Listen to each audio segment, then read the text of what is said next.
नमस्कार. घरोघरी मातीच्या चुलीमध्ये आपण पाहत आहोत. जान्हवीने खूप छान पुरणपोळ्या ऋषिकेशसाठी बनवल्या होत्या, पण आजीने त्या चालाखीने सगळ्यांना वाटून दिल्या आणि घरात एकही पुरणपोळी ठेवली नाही. याचा वाईट खूप वाटत असतं जानकीला. मग तिने तूप साखरपोळी बनवून ऋषिकेशला खाऊ घालायचं ठरवलं. इकडे आजीने खाली नाटकं सुरू केली. मला सगळेजण रागवले, आता मी काही ह्या घरी राहत नाही. माझ्या जावयाने मला इतका मान दिला, पण माझी मुलगीच माझ्या मुळावर उठते. मला थोडंही बरं म्हणत नाही. मला इथे राहायचंच नाही. मी माझ्या गावाला जाते, तिकडेच एकटी राहील.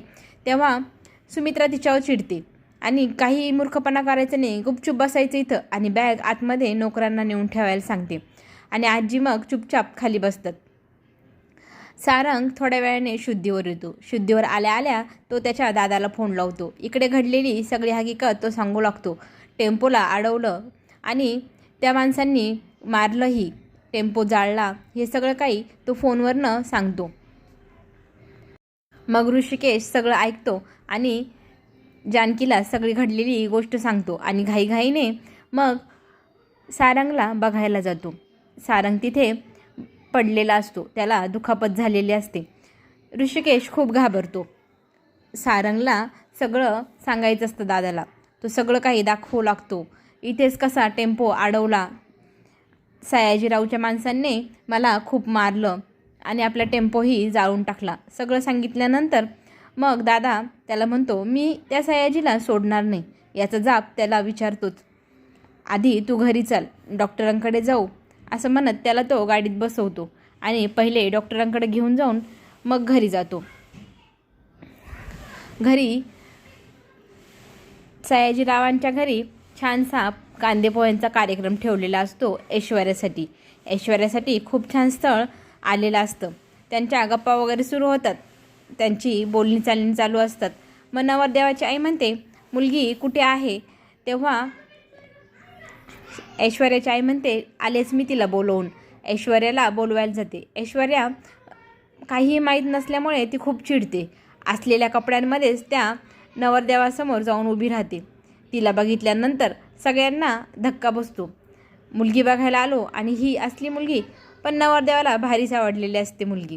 खूप छान आहे म्हणून तो खुश असतो. इकडे नवरदेवाची उलट तपासणी नवरी करत असते. ऐश्वर्या सगळे प्रश्न विचारू लागते. तुम्ही काय व्यवसाय करता? तुम्ही किती शिकलेले आहेत? असं सगळं नवरदेवाला विचारू लागते. तेव्हा तो सांगू लागतो, माझ्या बाबांचं खूप मोठी शेती आहे, बागायत आहे, दुकानं आहे, प्रॉपर्टी खूप आहे. मला शिकायची एवढी गरज वाटली नाही. मी 12वी नापास आहे. ते ऐकल्यानंतर ऐश्वर्या खूपच चिडते.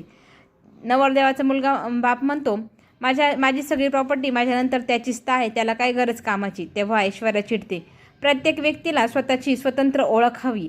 जशी की मी ग्रॅज्युएट झाले, माझा स्वतःचा व्यवसाय सुरू करणार आहे माझ्या हिमतीवरती. तसं तुमच्या मुलांनीही करायला हवं ना. बापाच्या इस्टेटीवर उड्या मारणारे नवरदेव मला नको आहेत. मी काही तयार नाही. नवरदेवाचा बाप म्हणतो, मला तुझ्यासारखी सून घरी न्यायचीच नाही. ऐश्वर्या मोठ्या गर्वाने म्हणते, मला तुमच्यासारख्यांच्या घरी सून म्हणून येण्यात काहीच इंटरेस्ट नाही. नवरदेवाकडच्यांना अलगत्ती हुसकवूनच लावते. सयाजीराव मुलीवर खूप खुश असतात. घरी सारंग आल्यानंतर सगळेजण काळजीत पडतात. सगळ्यांना खूप वाईट वाटत असतं. ऋषिकेश आणि सारंग घडलेली सगळी हकीकत सांगू लागतात. तेव्हा सारंगच्या आईला खूप रडायला येतं. ही कुठली बला आपल्यावर आली आहे? ऋषिकेश खूप चिडलेला असतो. मी आत्ताच्या आत्ता जाऊन जाब विचारतो. तेव्हा सारंग म्हणतो, मीही येतो तुमच्यासोबत. पण ऋषिकेश म्हणतो, नाही, तुला बरं नाही, तू घरी थांबायचं. नानासाहेबही चिडलेले असतात. बाजार समितीत जे काही घडलं त्याचा अशा प्रकारे वचपा नव्हता काढायला हवा. जानकी आणि सुमित्रा अडवत असते ऋषिकेशला की तुम्ही जाऊ नका, इतक्या रागात तडकाफडकी काही निर्णय घेऊ नका.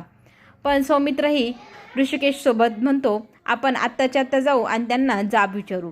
दोघं भाऊ निघतात सयाजीरावच्या घरी जाण्यासाठी. सगळेजण नकार देत असतात, पण दोघंजणं काही ऐकत नाही. इकडे मुलाला हुसकावून लावलं म्हणून ऐश्वर्याची आई तिच्यावर चिडलेली असते. आयुष्यात तुला नक्की काय करायचं आहे? तेव्हा ती सांगते, मला मी माझ्या आवडीचा नवरदेव आणेल आणि मी लग्न करेल, तू काळजी करू नको आई. सयाजीरावच्या घरी ऋषिकेश सुमित्र तिथे पोचतो आणि तिथले गुंड काही दारातच उभे असतात. ते काही आत जाऊ देत नाही. मग ते सांगतात, तुमच्या मालकाला आम्हाला भेटायचं आहे, तुम्ही जाऊन आतमध्ये निरोप द्या. इकडे सयाजीरावला त्याचा माणूस सांगायला जातो की बाहेर रणदिवेंची मुलं आलेली आहेत. आता ते ऐकल्यानंतर सयाजीरावला घामच फुटला. आता इथे येऊन ते आपल्यावर काय आरोप लावत आहे म्हणून त्याला टेन्शन येतं. मग तो सांगतो, ठीक आहे, त्यांना तू बोलवून आण. बाहेर वाट बघत असतात. फक्त ऋषिकेशलाच आत बोलवलं जातं. सौमित्रला बाहेरच थांबवतात. सारंग त्याच्या आईशी बोलत असतो. सारंगची आई रडत असते. कशी घडली हकीकत, काय झालं सगळं कळल्यानंतर तिला वाईट वाटत असतं. मुलांवर काही संकट नको यायला. तिचं रडण्याचा ओघच थांबत नसतो. जानकी काहीतरी आयडिया लावते. ती मोबाईलवरती काही मुलींचे बायोडेटे काढून आणते आणि तिच्या सासूबाईंना दाखवू लागते. आजी सासू चिडते, काय प्रसंग आणि तू काय दाखवती तुझ्या सासूला, काही अक्कल आहे की नाही.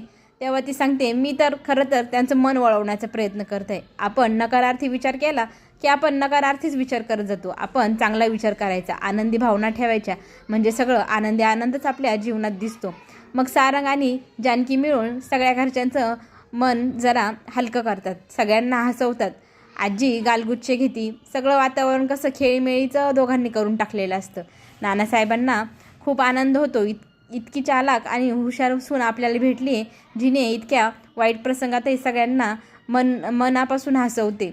खरंच आपली सून म्हणजे खरंच साक्षात आपली लक्ष्मीच, असा नानासाहेबांचा विचार असतो. सयाजीराव आता कुठलं नवीन संकट पाठवत आहे हेही पाहणं रंजक ठरणार. त्याच्यासाठी लवली स्वरा गॉसिप चॅनलला नक्की लाईक करा, शेअर करा. धन्यवाद.